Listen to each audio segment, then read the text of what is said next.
अस्सलाम वालेकुम। आज मैं कस्टर्ड की एक ऐसी रेसिपी लेकर आई हूँ जो बहुत ही कम टाइम में बन के तैयार होगा और जिस वक्त आप इसे खाएंगे आपको ऐसा लगेगा ही नहीं कि आपने घर में बनाया। इतना ज़बरदस्त ये बनता है और इतनी अच्छी इसकी रेसिपी है। जिस तरह शादियों पे अमूमन हम लोग खा रहे होते हैं ना, ये बिल्कुल उसी तरह से लबेशीनी स्टाइल है। ज़रूर ट्राई कीजिएगा, फीडबैक दीजिएगा। रेसिपी पसंद आए तो लाइक ज़रूर कर दीजिएगा और सब्सक्राइब करना नहीं भूलिएगा। तो चलते हैं अपनी रेसिपी की तरफ। इतने कम दूध से इतना बॉल भर के मीठा आप आराम से बनवा सकते हैं। सबसे पहले ये कीजिएगा कि जेली बना के रखिएगा। यहाँ मैं रेड जेली यूज़ कर रही हूँ। आपने पानी की क्वांटिटी जो है वो डिब्बे के हिसाब से नहीं लेनी। आधा कप मैंने पानी लिया यहाँ पर जेली बनाने के लिए। आप देखिएगा इतनी परफेक्ट जेली बनेगी आपकी। और जो हार्ड जेली होती है ना वो बनेगी, टूटेगी नहीं, सॉफ्ट नहीं होगी। जेली को मैंने इस वक्त यहाँ थोड़ा सा पकाया। पकाने के बाद जब इसमें बबल्स बनने शुरू हो गए, इसको हमने उतार लिया।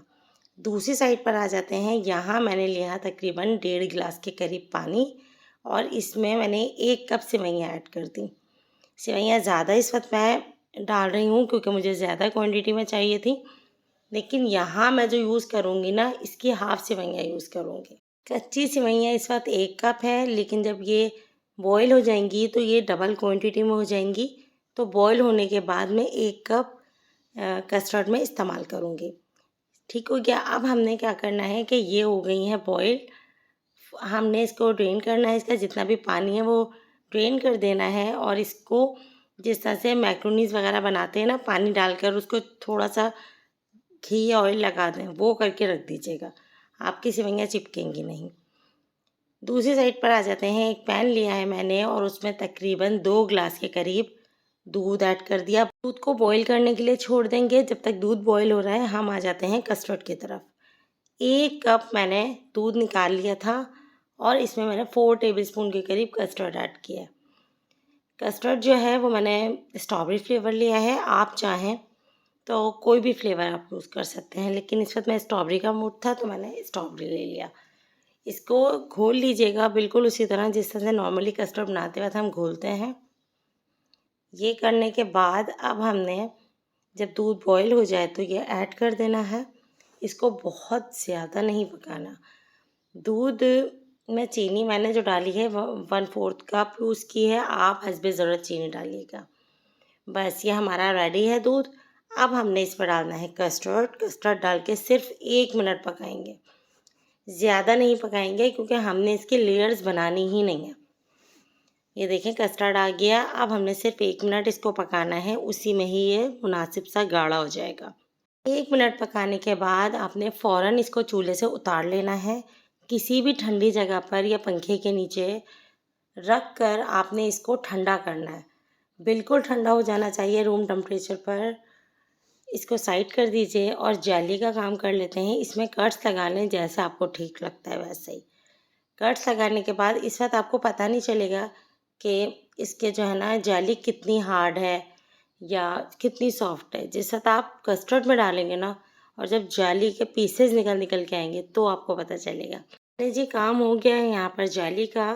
अब हम चलते हैं अपने कस्टर्ड की तरफ। सेवइयाँ मैंने 1 कप इसमें ऐड कर दी। अगर आपको ज़्यादा चाहिए हैं, जब आप मिक्स करें और आपको लगे कि सेवइयाँ कम है तो मज़ीद ऐड कर लीजिएगा। टिन फ्रूट जो होता है यहाँ वो मैंने आधा कप यूज़ किया है। नॉर्मल फ्रूट मैं यूज़ नहीं कर रही, टिन फ्रूट यूज़ कर रही हूँ। आधा कप यूज़ किया है, वो ऐड कर दीजिएगा। उसके बाद जितनी भी जेली है वो ऐड कर दीजिएगा। ये करने के बाद अब हमने हल्के हाथों से मिक्स करना है। बहुत तेज़ी से चम्मच नहीं मारिएगा, बहुत हल्के हाथों से इसको हम मिक्स कर लेंगे उस वक्त तक जब तक सारी चीज़ें कस्टर्ड के अंदर मिक्स ना हो जाएं। बहुत तेज़ तेज़ अगर हम स्पून इसमें मार के चलाएंगे तो क्या होगा कि जेली जो है वो टूट जाएगी और ये सेवइयाँ भी टूटने से लगेंगी, जो कि अच्छा लुक नहीं आएगा।